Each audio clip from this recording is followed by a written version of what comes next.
नमस्कार दोस्तों, स्वागत है हमारी YouTube channel the knowledge booster में। आज जैसा कि हम एक सीरीज़ लेके चल रहे हैं जिसमें हम 10th स्टैंडर्ड के अभी फ़िलहाल हम साइंस को कवर कर रहे हैं। आज हम हैं चैप्टर 3 पे।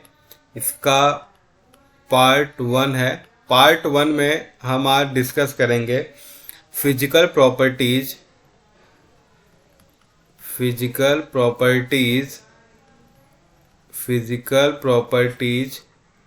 मेटल और नॉन मेटल की। ठीक है, देखिए एक जो एलिमेंट है, एक साइंस का वर्ड है एलिमेंट्स क्या है कि एक वाइड स्कोप है, सब कुछ कवर करता है। इसमें एटम्स भी आ जाते हैं, मेटल आ जाता है, नॉन मेटल आ जाता है। ठीक है, तो इसी एलिमेंट्स का पार्ट है मेटल और नॉन मेटल। अब देखिए, एक आता है, एक हो गया मेटल, एक हो गया नॉन मेटल। इसके बीच में एक आ गया मेटलॉइड। ये मेटलॉइड क्या होता है? मेटलॉइड जिसमें मेटल और नॉन मेटल की प्रॉपर्टीज रहता है, वो बीच में एग्जिस्ट करता है।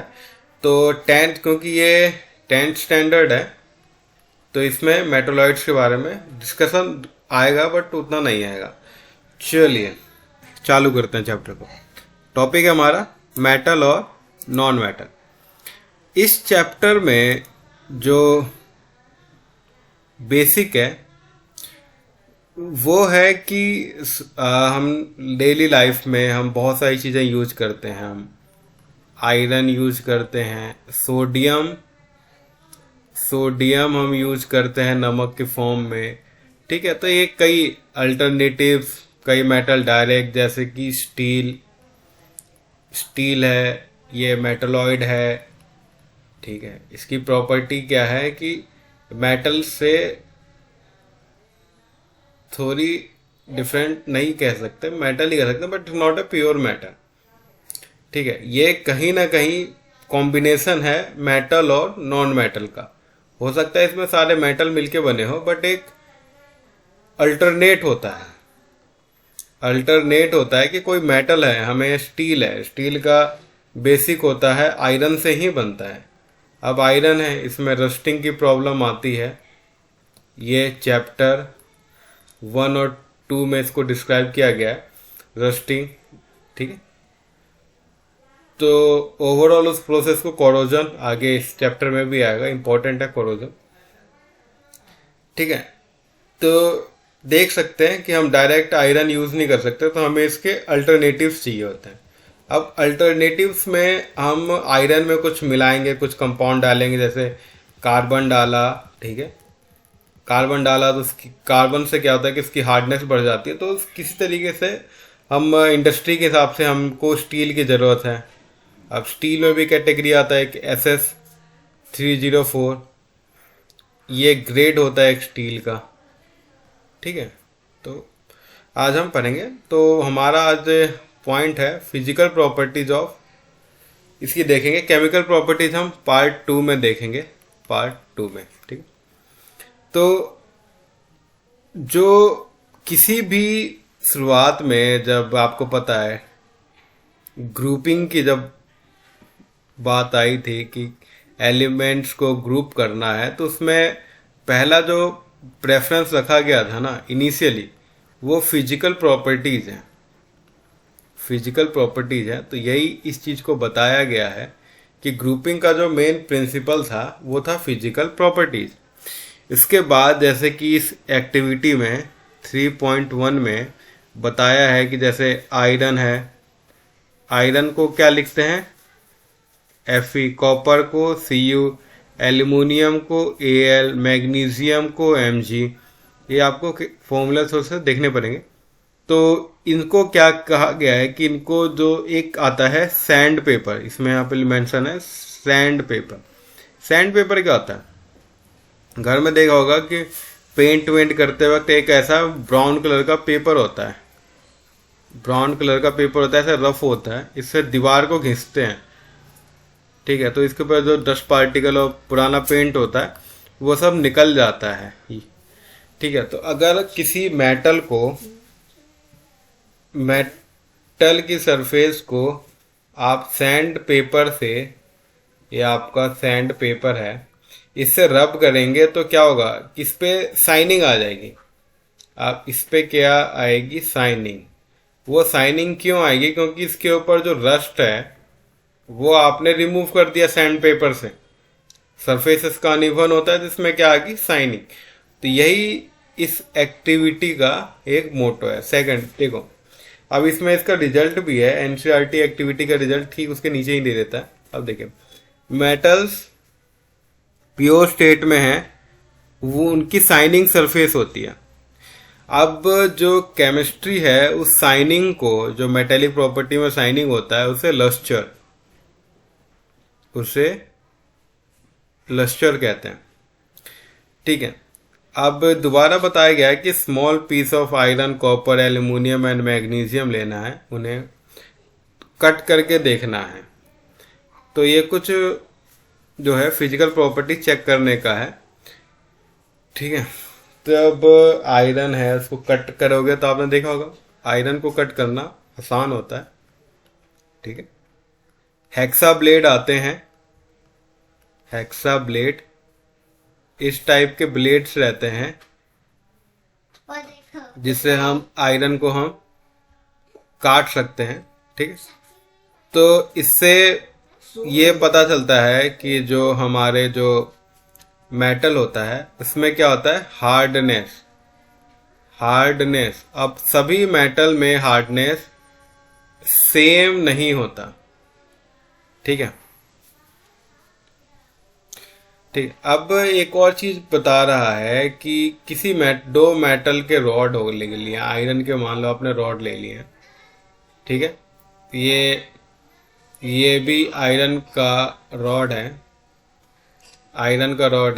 ये भी आयरन का रॉड है। इनको स्ट्राइक करोगे ना तो एक मेटेलिक साउंड आएगा, ठीक है। तो इस मेटेलिक साउंड की भी एक प्रॉपर्टी होती है जिसे सोनरस कहते हैं, आगे भी आएगा, ठीक है।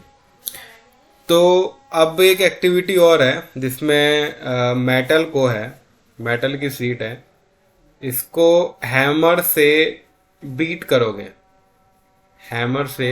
करोगे शीट को, तो ये फैलती जाएगी इन ऑल डायमेंशन।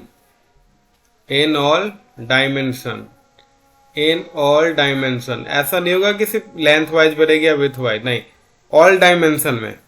तो इसको क्या कहते हैं, इसको कहते हैं मेलेबिलिटी गोल्ड एंड सिल्वर में ज्यादा होता है। जैसे कि आप देखते हैं घर में, प्रैक्टिकल बताता हूं, एल्यूमिनियम फॉइल का इस्तेमाल करते हैं हम, एल्यूमिनियम फॉइल का रोल आता है। क्यों करते हैं, क्योंकि देखिए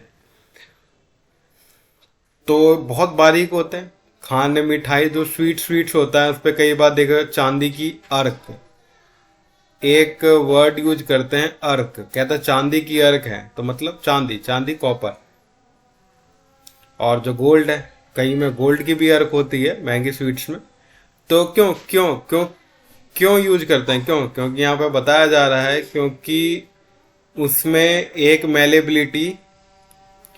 मेलेबिलिटी एक प्रॉपर्टी है जिसकी वजह से वो थिन शीट्स में, मतलब सीधी बात है, किसी मेटल को पीटो वो हर डायरेक्शन में बढ़ेगा, इसको मेलेबिलिटी कहते हैं, ठीक है। इसके बाद एक आती है प्रॉपर्टी डक्टिलिटी। अब मेलेबिलिटी बताया गया गोल्ड और सिल्वर में ज्यादा है, ठीक। अब एक प्रॉपर्टी आ गई डक्टिलिटी। अब ये डक्टिलिटी क्या है, डक्टिलिटी क्या है कि कोई भी मेटल है उसमें लॉन्गिट्यूडनली फोर्स लगाया जाए, ठीक है, टेंसाइल फोर्स, चलिए भूल जाइए टेंसाइल टर्म्स, ये एक्चुअली ग्रेजुएशन लेवल में आता है, सीबीएसई में नहीं, फिजिक्स में वर्ड यूज होता है टेंसाइल फोर्स। ठीक है, टेंसाइल फोर्स किसी भी चीज को खींचते हैं ना, शॉर्टकट में बताता हूं, किसी भी चीज को खींचेंगे तो टेंसाइल, किसी भी चीज को दबाएंगे तो कॉम्प्रेशन। कॉम्प्रेशन ये वर्ड अपने आप में ही सब कुछ बता रहा है, कॉम्प्रेशन, किसी भी चीज को दबाओ तो कॉम्प्रेशन। तो टेंसाइल फोर्स लगाएंगे तो वायर में चेंज हो जाएगा।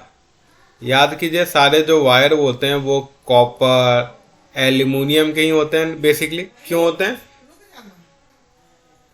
क्योंकि डक्टिलिटी की वजह से। इस बुक में जो एनसीईआरटी है ये बताता है, स्टैंडर्ड है कि 1 ग्राम गोल्ड को, जो भी इनकी कंडीशन रही होगी, अगर स्ट्रेच किया जाए तो 2 kilometre running metre area cover करेगा। ठीक है, तो malleability and ductility that metal can be given different shape according to our needs. अब आएगा थर्मल कंडक्टिविटी, एक्टिविटी 3.5। कुछ नहीं कह रहा है, ये कह रहा है कि मेटल है, कोई स्ट्रिप है, इसको गर्म करो और इफेक्ट देखो। तो मेटल क्या है? गुड कंडक्टर है। मेटल क्या है? गुड कंडक्टर है। गुड कंडक्टर का मतलब क्या है कि ये हीट को अलाउ करेगा टू पास इट। मतलब अगर ये गुड कंडक्टर मेटल है, अगर मैंने यहाँ पे हीट दिया, इस पॉइंट पे, पर्टिकुलर पॉइंट पे मैं हीट दे रहा हूँ, तो ये अलाउ करेगा हीट को कि हर डायरेक्शन में फैलो। अगर यही पुअर कंडक्टर होता, मैं इसको हीट देता, ये अलाउ ही नहीं करता, ये अलाउ ही नहीं करता ये सारी जगह हीट रेडिएशन। क्योंकि क्या है कि एनर्जी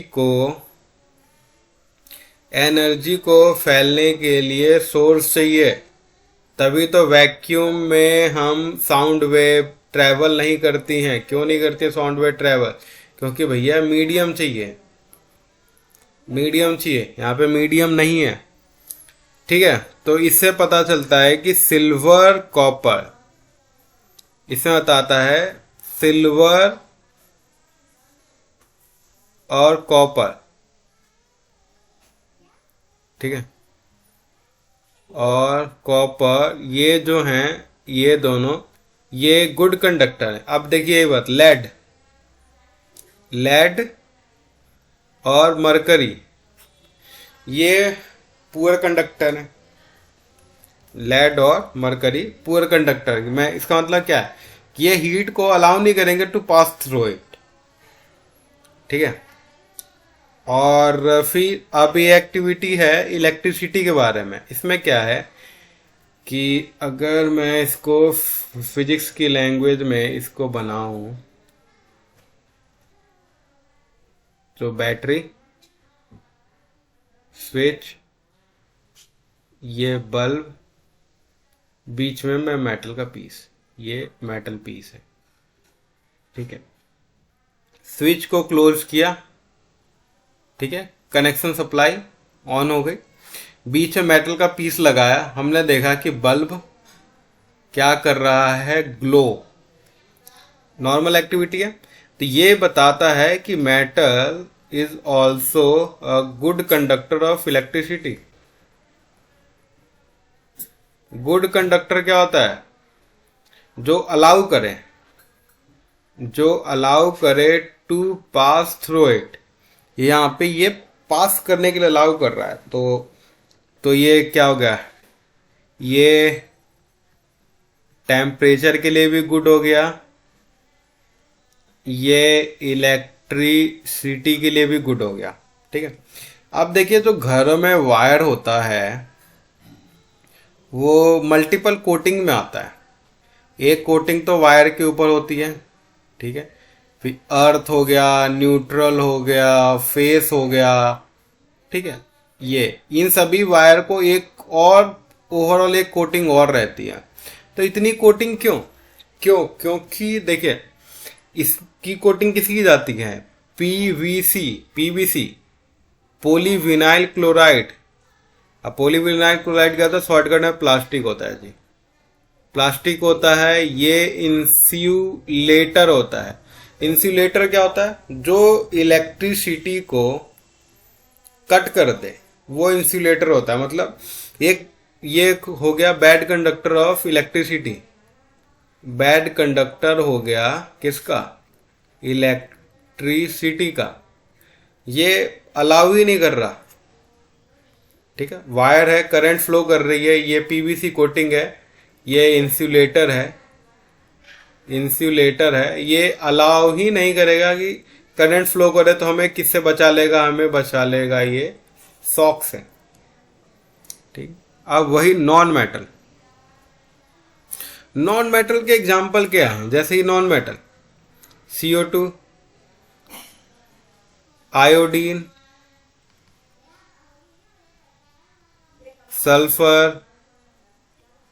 सल्फर, हाइड्रोजन, ये सारे क्या हमारे नॉन मेटल हैं, ठीक है। नॉन मेटल के देखिए फिजिकल स्टेट ना नॉन मेटल के उतने ज़्यादा प्री डिफाइंड नहीं है, ठीक है। हायर लेवल पे डिफाइंड कर देते हैं, बट अभी बिगिनर्स लेवल पे डिफाइन नहीं किया जाता है, क्योंकि जो नॉन मेटल है ना, फिजिकल प्रॉपर्टीज बने, केमिकल प्रॉपर्टीज में उसको थोड़ा डिफाइन करना आसान हो जाता है, ठीक है।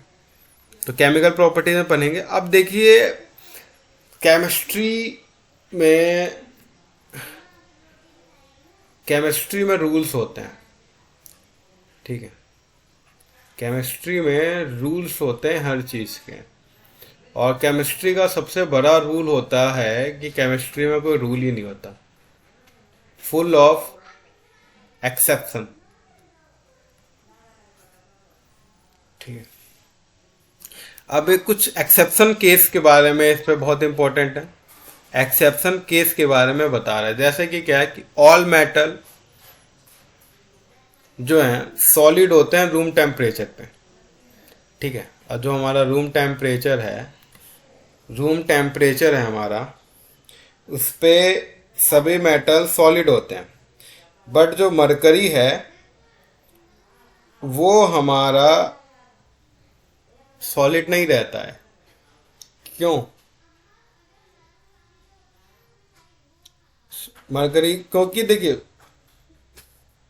ये जो है एक्सेप्शन केस है, ये क्या है, एक एक्सेप्शन केस है, ठीक है। कि भाई केमिस्ट्री फुल ऑफ एक्सेप्शन से भरा हुआ है, ठीक है। तो room temperature approx 20 degree Celsius के आसपास होता है। तो उस पे जो सोडियम है, पेपर में पूछ जाएगा MCQ में कि जो मरकरी है हमारा, सॉरी सोडियम बोल गया मैं, जो मरकरी है हमारा वो लिक्विड रहेगा। मरकरी पुराने टाइम में जो क्लिनिकल थर्मामीटर होते थे ना, उसमें एक पारा ऊपर जाता था, मरकरी को पारा भी कहते हैं, पारा, ठीक है, ओके। मेटल्स का हाई मेल्टिंग पॉइंट है, ठीक है। मेल्टिंग पॉइंट मतलब पिघलना स्टार्ट हो जाए, मेल्ट, ठीक है। और बॉइलिंग पॉइंट मतलब उबलना स्टार्ट हो जाए, बॉइल, ठीक। तो इसमें कोई कंफ्यूजन नहीं। अब देखिए gallium and caesium have very low melting point. यहाँ पे तो बताया है मेटल है हाई मेल्टिंग पॉइंट, पिघलने का उनका टेम्परेचर जो है वो ज़्यादा है, बट यहाँ पे एक्सेप्शन केस दे गया, ये गैलियम एंड सीजियम है, ठीक। रेयर अर्थ मेटल है ये दोनों, ठीक है। इनका लो MP है, ठीक है। आयोडीन एक नॉन मेटल है, ठीक है। आयोडीन एक नॉन मेटल है, बट इसमें लस्टर है। लस्टर क्या होता है, शाइनिंग, ठीक है। लस्टर क्या होता है, शाइनिंग। ये प्रॉपर्टी किसकी है, ये प्रॉपर्टी है मेटल की, बट ये प्रॉपर्टी कौन शो कर रहा है, आयोडीन। एक्सेप्शन केस है, ठीक है। अब देखिए कार्बन, ये चैप्टर 4 डेडिकेटेड है कार्बन को, उसमें ज़्यादा कॉन्सेप्ट क्लियर होगा, अभी आप बस समझ लो। कार्बन एक नॉन मेटल है, कार्बन नॉन मेटल है, बट कार्बन के जो अल्टरनेट बनते हैं उसको कहते हैं एलाट्रॉप। जो कार्बन सब्स्टिट्यूट बनते हैं उसको कहते हैं एलाट्रॉप। और जो एलाट्रॉप हैं उनके हाई हाई देखिए हाई मेल्टिंग पॉइंट भी होते हैं उनके, और बॉइलिंग पॉइंट भी उनका हाई होता है। जैसे ग्रेफाइट है, ग्रेफाइट देखिए,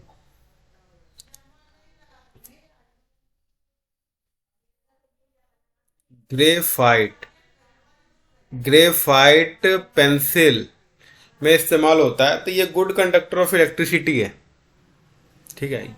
बट ग्रेफाइट किससे मिलके बना है? कार्बन से। कार्बन क्या है? नॉन मेटल है। नॉन मेटल है तो बैड कंडक्टर होना चाहिए था, बट इलेक्ट्रिसिटी को कर रहा है। देखो अब कार्बन से ही मिलके बना है डायमंड। डायमंड हार्डेस्ट सब्सटेंस होता है जो हमें नेचुरल फॉर्म में मिलता है। इट इज अ मेंशन, देखिए diamond N allotrope of carbon is the hardest natural substance, ठीक है। तो जो डायमंड है हमारा वो हार्डेस्ट नेचुरल सब्सटेंस भी है, और ये मिलके बना हुआ है नॉन मेटल से, तो ये भी क्या है, एक एक्सेप्शन केस है, ठीक है। Alkali metals, alkali metals, alkalis पढ़ाया था एसिड बेस में, ठीक है। एसिड बेस में बताया था कि जो अल्कली होता है वो डिजॉल्व हो जाते हैं वाटर में, डिजॉल्व हो जाते हैं वाटर में। तो alkalis metal like sodium, lithium, potassium, क्या sodium, lithium, potassium are the soft, they can be cut by knife. अब मेटल क्या बताया था कि मेटल तो हार्ड होता है, मेटल हार्ड होता है, ठीक है, नाइफ से काटना बहुत मुश्किल होता है, बट यहाँ पे ये कट रहा है, ये भी क्या है, एक एक्सेप्शन केस है, ठीक है। अब एक फिजिकल प्रॉपर्टीज का लास्ट है एज पर द बुक, कि जो नॉन मेटल है ना, नॉन मेटल के बेसिक ऑक्साइड होते हैं, और मेटल के सॉरी नॉन मेटल के, एक्चुअली गलत हो गया, नॉन मेटल के होते हैं एसिडिक, ठीक है, और मेटल के होते हैं, मेटल के जो ऑक्साइड बनते हैं वो बनते हैं बेसिक। जैसे CU कॉपर है, इसको एक मिनट में बताता हूँ आपको, इधर रिएक्शंस भी होंगे, ठीक है। मेटल प्लस ऑक्सीजन, जैसे कॉपर है, ठीक है, कॉपर को ऑक्सीजन के साथ, तो ये बन गया मेरा CuO, दो है, दो यहाँ पे लगाना होगा, दो यहाँ पे आ जाएगा, ठीक है, बैलेंस हो गया, ठीक है। तो ये जो है ना, ये बेसिक होगा, बेसिक एसिड और बेस, ठीक है। pH 7-0-14 इस वाली रेंज में रहेगा बेस। तो यही कुछ प्रॉपर्टीज हैं, मैं अभी इसका पार्ट 2 भी अपलोड करूंगा, ठीक है। आशा करता हूँ, खुश रहिए, पढ़ते रहिए, धन्यवाद।